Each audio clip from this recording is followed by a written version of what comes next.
Welcome back, my friends, to the D-Rate the Hate podcast. I am your host, Wilk Wilkinson, your blue-collar sage, calming outrage and helping to navigate a world divided by fog and those who would spread that fear, outrage, and grievance. Each week, I'm sharing stories from my path and using the power of conversation and collaboration with my many great guests. Together, we chart a course toward understanding, bridging divides, and fostering a community where wisdom prevails over discord. Friends, it really is about bettering the world one attitude at a time. We did not create the hate, but together we can derate the hate. The only good thing about a bad attitude is we have the ability as individuals to change it. For me, it starts with gratitude and personal accountability. I am so incredibly grateful that you have taken the time to join me for another powerful DTH episode. Please remember to subscribe and share the DTH podcast with your network of friends.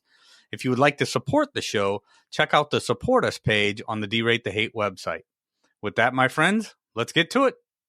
Today, I am joined by my friend Phyllis Leavitt to delve into her upcoming book, America in Therapy.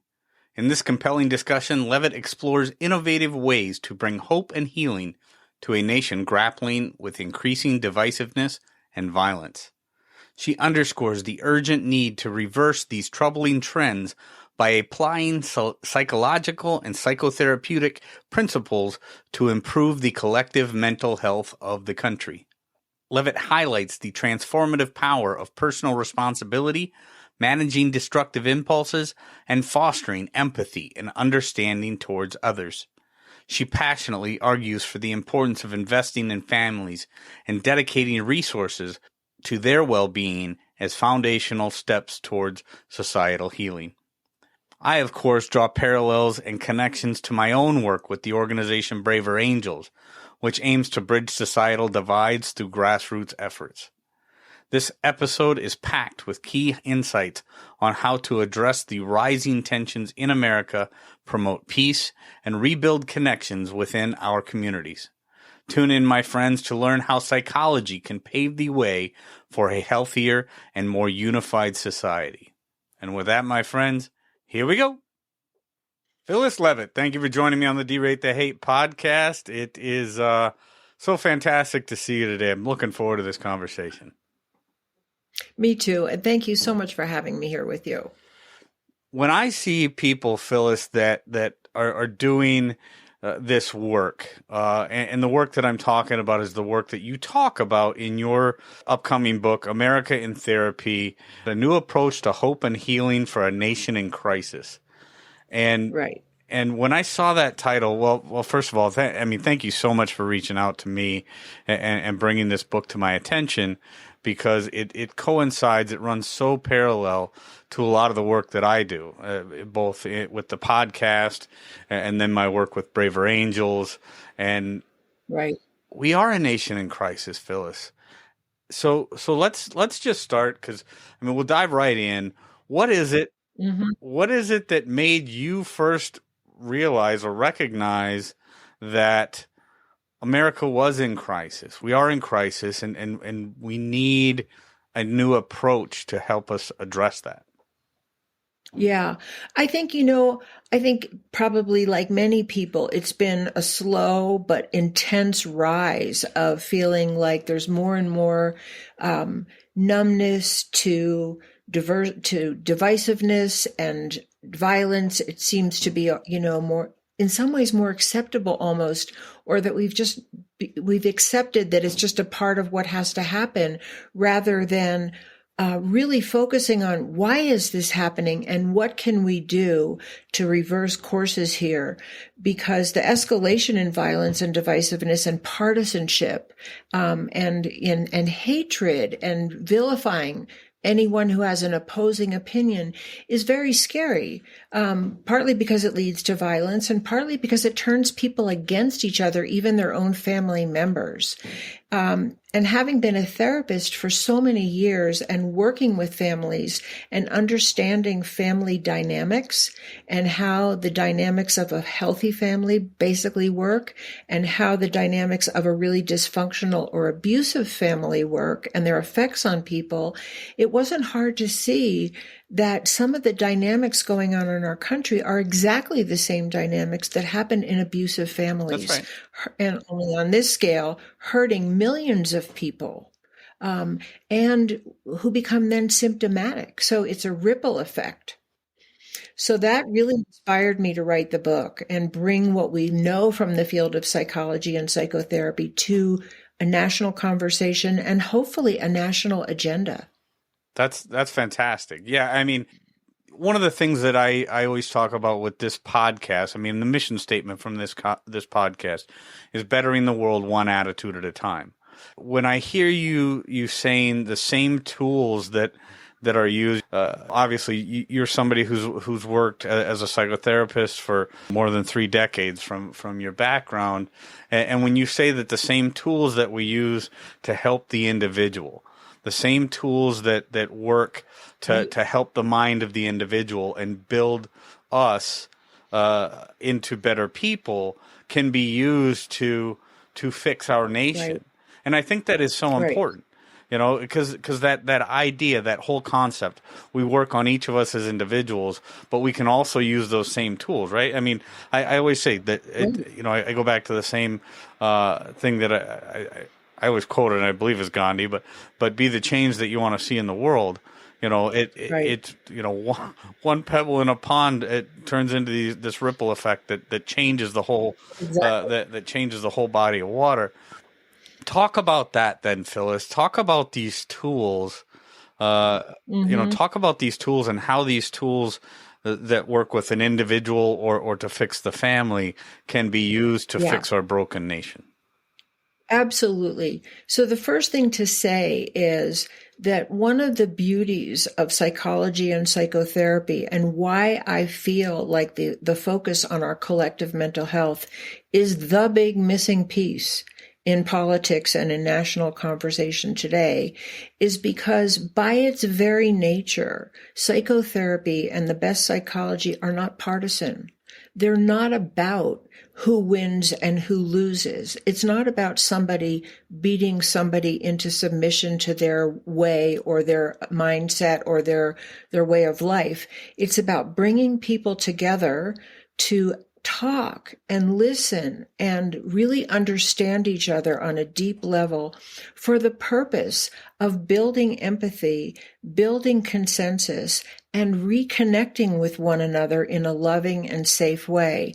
And even if it's only one person in therapy, and not a couple or a family, we're working on the same thing. We're working on how that person got hurt that has led them to have coping mechanisms or beliefs about themselves and other people that are not functional in their life in the present time. And so we're working with family systems, whether we have the family in the room or not. Mm-hmm. And the goal is to heal the wounds that make us feel hateful or reclusive or divisive or rebellious or violent or addicted or depressed or anxious. We're trying to heal those wounds so that we can become safe, relational, peaceful, loving, cooperative people who are committed to working out conflict without violence. And that's the big contribution of psychology. And that is so big. That is so huge, because when we look at the family unit and we look at each individual piece of the family unit, and if you have one piece of that family structure that is broken, and you can see the ripple effects, just like I was talking about before. That's right? And as those wounds start to heal in that broken element within that family structure, you start to see the whole dynamic change within that family structure. And I think it's beautiful if we talk about how that can be used on a grander scale. Because when I think about the country, when I think about the ugliness that we see in the country today. All the stuff that we work so hard to counteract. Right. People that have listened to this podcast know that I am part of the largest grassroots movement working towards depolarization of the nation. Braver Angels.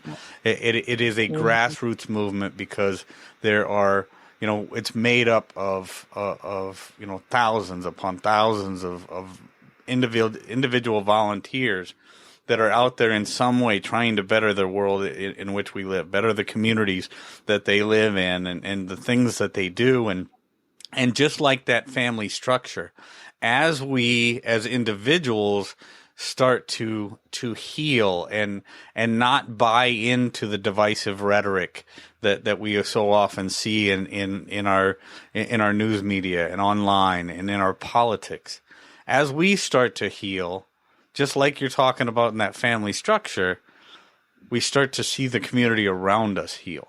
So talk about how individuals, Phyllis, can take these alternatives, as you mentioned in your book, alternatives to the partisanship and the violent rhetoric and the aggression. What alternatives are there? Because people see it every day. Yeah. So talk about that for me. Yeah, well, there's many, but let me just start with one thing, and that is that, and I'll quote something that I heard in graduate school. I had a person who's taught a class in couples therapy when I was in graduate school, and one of the things that he said that I never forgot was this. He said, of all the couples that I've worked with over the years, the couples that did the best, that were really able to come back together and form a loving, solid union, were those people who took responsibility for themselves rather than focusing on pointing the finger at somebody else and trying to bend the other person to their will or convince them that they were wrong, but they really took responsibility for their own part in the dynamic. And that doesn't mean blame. It doesn't mean blame. Responsibility really means I commit to restraining myself. If I'm really angry, I'm not going to manifest that in a way that's hurtful to you. I can say I'm angry, I can feel angry, but I'm not going to act out on my anger. So one of the first ways of taking responsibility is that I'm responsible for restraining any, destructive impulses. And the other things just follow. I look at myself. How am I being? How am I talking? What's my body language? How am I looking at you? Am I looking at you with openness, with criticism? Am I rolling my eyes? Am I facing away? It's all part of our communication, and I need to be responsible for that. And the bottom line of responsibility is, and I'll say a few more things about it, is I learn, and this is hard for people. This is hard for me sometimes. If I'm really triggered, this is a hard thing to do, because if I'm really triggered, I want you to feel like you're wrong, right? Yeah. I want you to get my point of view. But that's just human nature. But human nature doesn't necessarily contribute to love and peace and reconnection with one another. We can be very aggressive when we're triggered. So reflecting on myself and how am I being leads to that, the key ingredient, which is what I just mentioned, which is I'm responsible for me. And I leave you to you. So I'm responsible. I take responsibility. Maybe there's something I need to apologize for. Like, oh, I didn't see you, or I misunderstood you, or I said something that was unkind, or I shouldn't have blah, blah, whatever it is. Right. And that's part of being responsible. And that's very difficult for many people.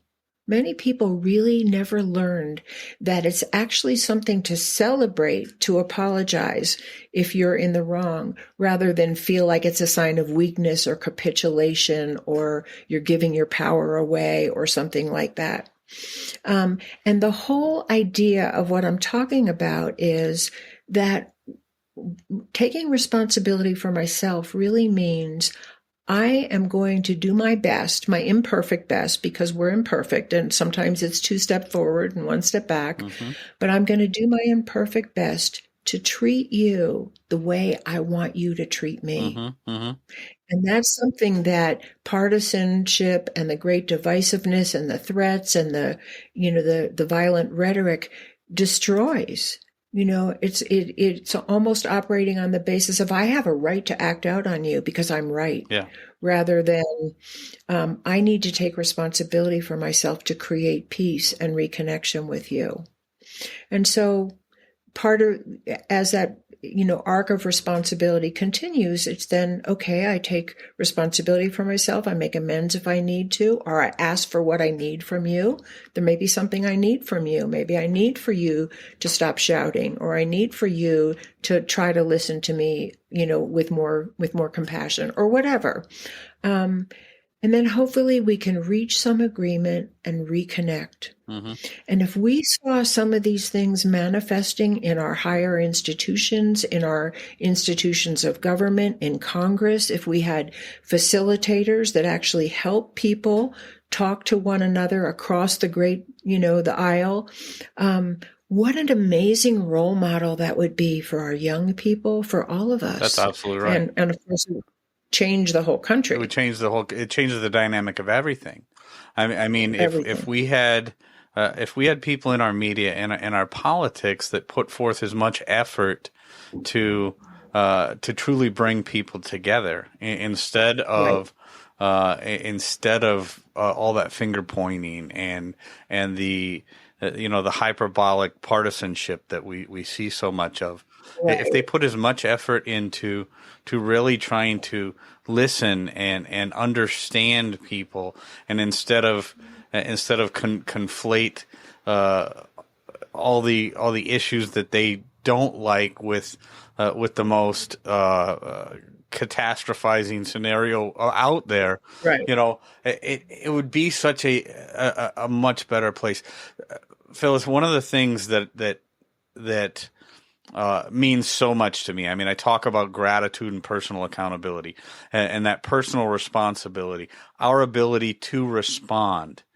I think that's of absolute importance. It's one of the things that I've talked about so much that when, I think about books, like A Man's Search for Meaning or The 7 Habits of Highly Effective People, with Stephen Covey talking about, his ability or our ability as individuals to respond to certain things. And that's responsibility. And then, Viktor Frankl talking in A Man's Search for Meaning about, you can only take so much from me, but you cannot take away my ability to react to what you're doing to me. That's right. And so when I think about those things and how powerful those things are, and then I think about all the things that are going on within our country and so many things that are outside of my control,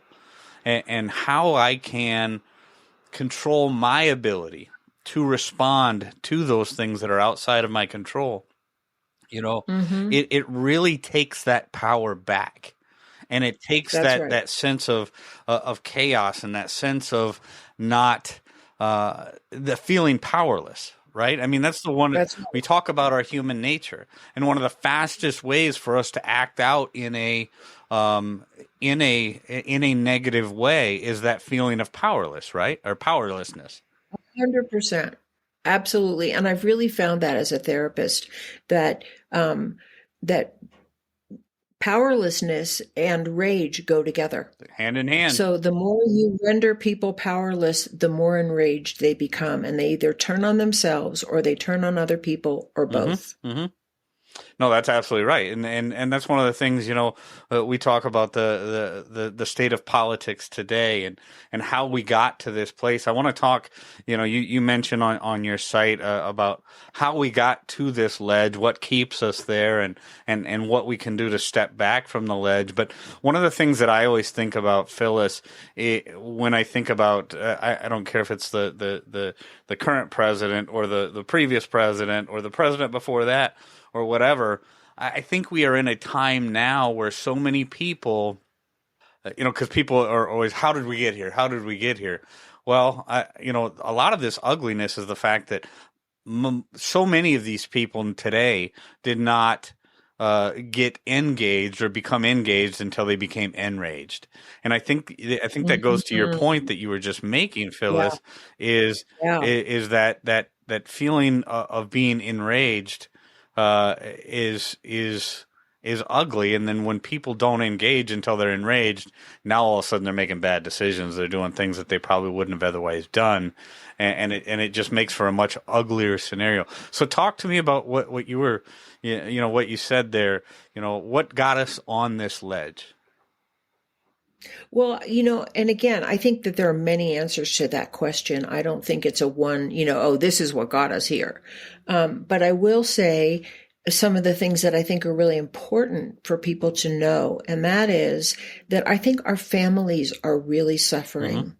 In all the work that I've done over the years with hundreds of people, the stories I've heard of what people have gone through in their childhood, physical abuse, rape, sexual molestation, being ostracized from their families, addiction, living with parents who are, suffering and addicts themselves or unavailable for their own unhealed reasons of their own unhealed wounds, that, and I think there's many reasons why families are suffering. I think we've lost a sense of community. I think the economic pressures on millions of people are, over the top, can't handle them, can't be home, can't adequately take care of their children. We don't pay childcare workers, a great wage. So we often have people taking care of children who are not good for children or who just don't have adequate resources or training, so I come down to the family, and I know that there's, people could talk from an economic point of view. They could talk from a gender point of view. They could talk from a religious point of view. And all of those are valid, perspectives to bring to bear on what's happening today. But because I'm a psychotherapist, for the moment, I'll just speak about the family. I think our families are really suffering on all these levels without access to enough resources, maybe not good, the child poverty level, children who aren't, go to school and they don't have adequate food, can't concentrate, don't have good role models. And so basically one of my many, many messages is that if we're going to treat the family of America, if America is going to be in therapy, and I call it the family of America because it is a family system, all large groups operate on family dynamics, whether they're healthy or not, then we need to allocate our resources to actually helping families and take our resources away from building bigger bombs that kill more people and all the ways that we fuel divisiveness with the ways we allocate our money, and really invest in families, invest in housing, invest in healthcare, invest in good education for all children. And the list goes on, adequate child care, living wages.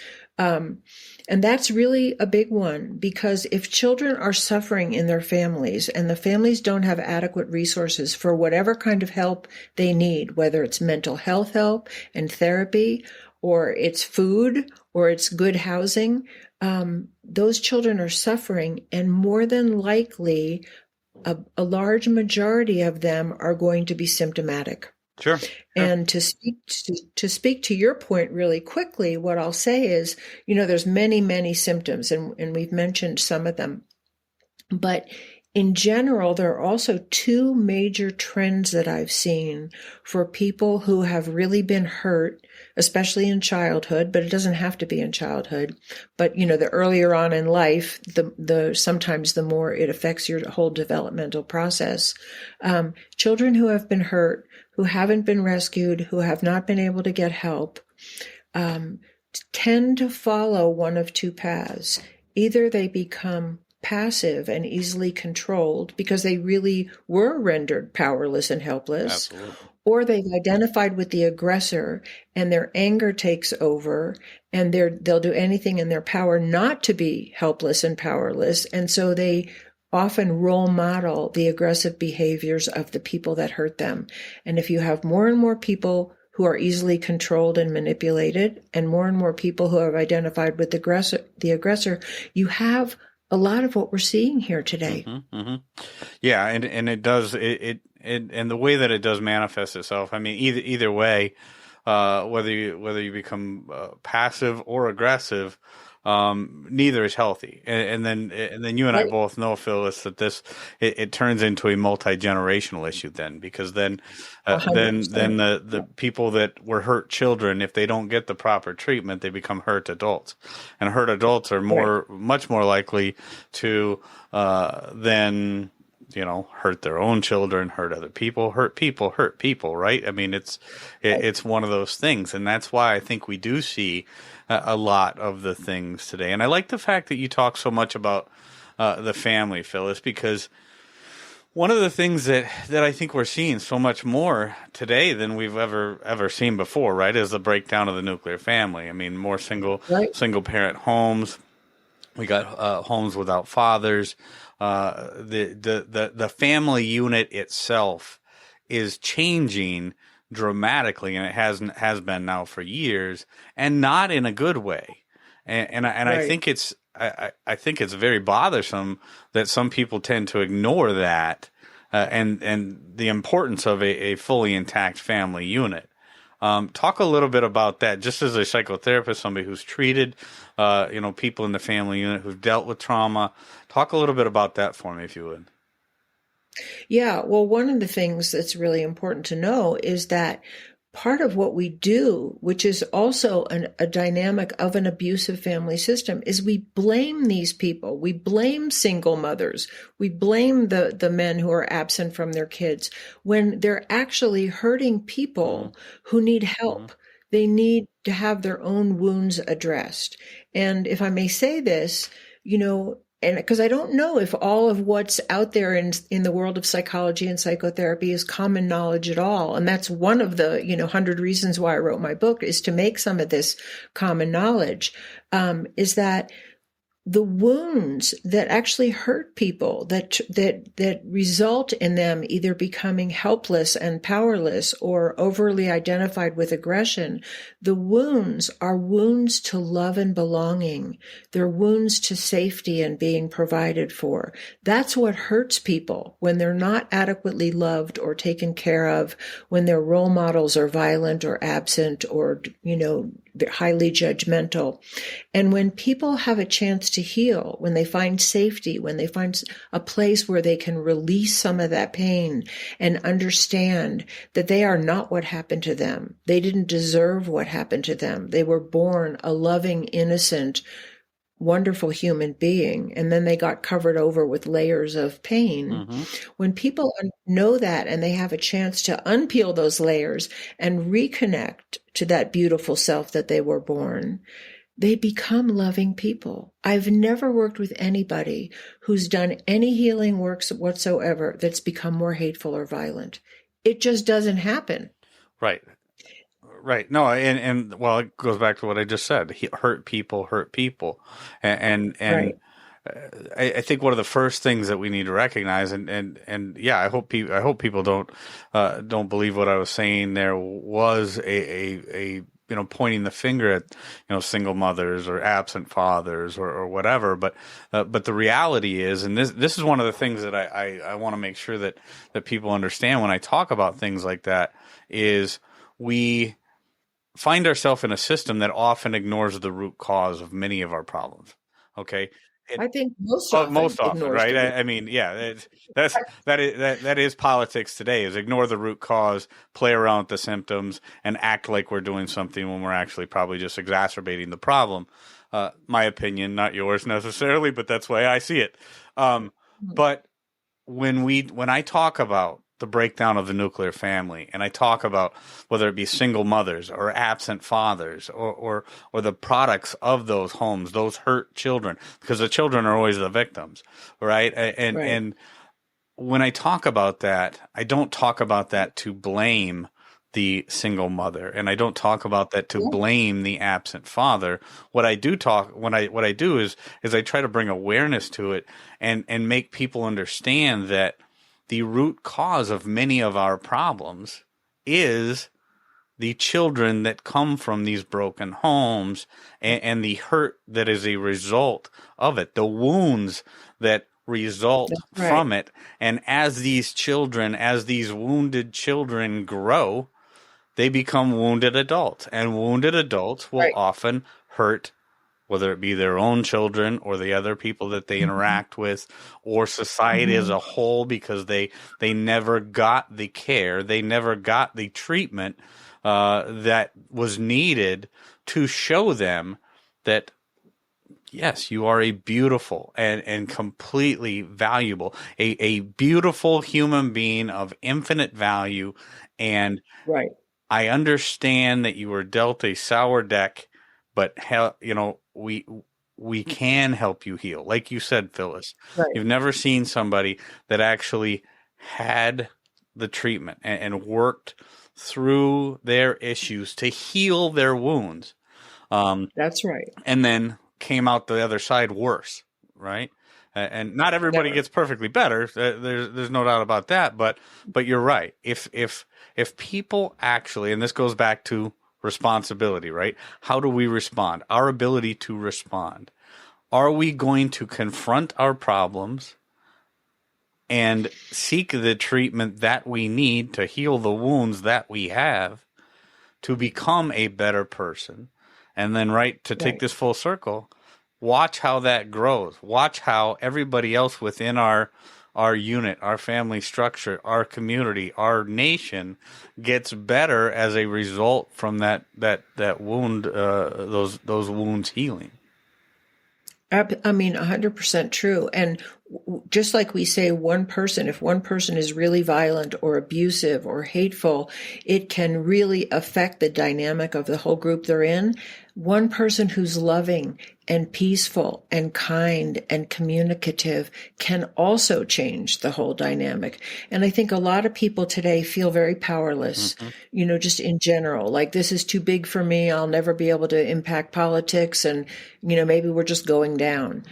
When in actuality, every single person can make a difference. Mm-hmm. And we don't even know who we're affecting just by being a kind, patient, cooperative person who actually makes an effort to see other Mm-hmm. people for their Mm-hmm. essence. There's one of the most loving things and healing things we can all do. You don't have to be a therapist to do anything that I'm talking about.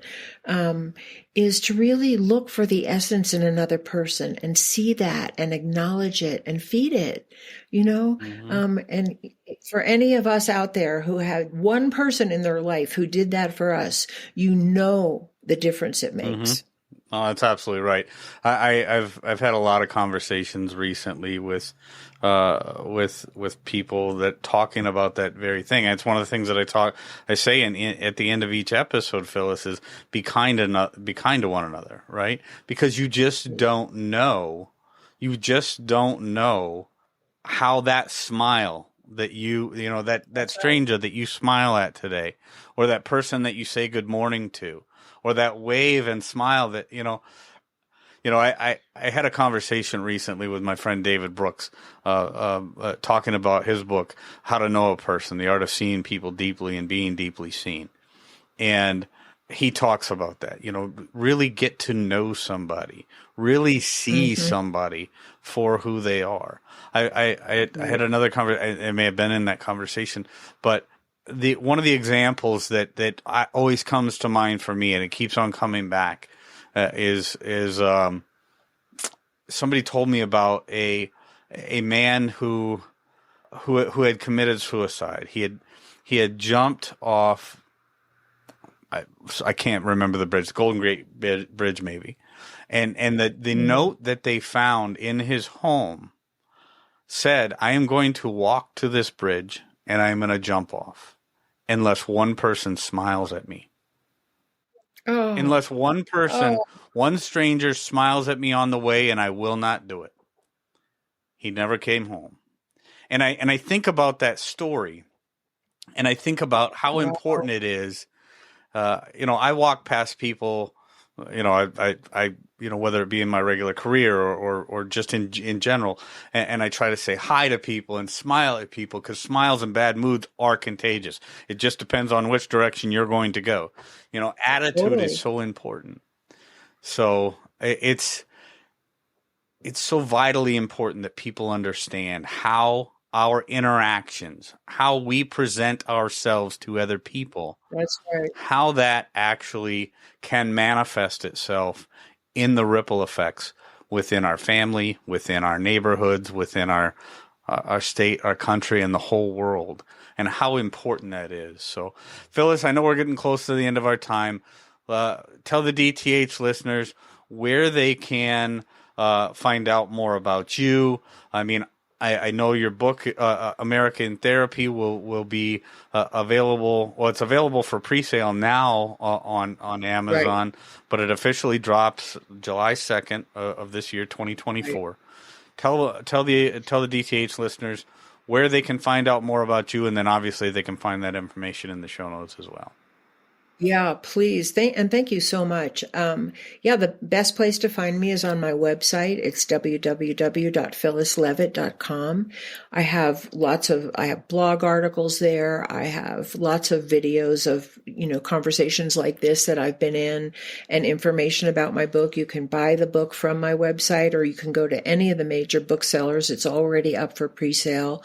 I'm on YouTube, LinkedIn. I have articles on Substack. I'm kind of across the social media, but really want to encourage people. If you want to make any contact with me personally, I'm so happy to answer anybody's questions or just have a conversation with you, maybe more about how you can apply this in your life.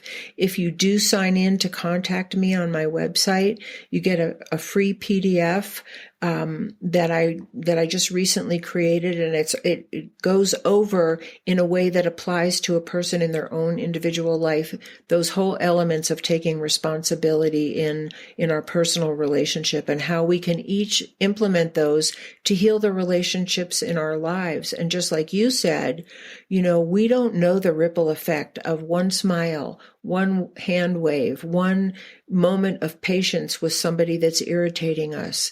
And if I can just add this really quick, having been a therapist for so many years and having heard so many people's stories, we don't know what people have gone through. Right.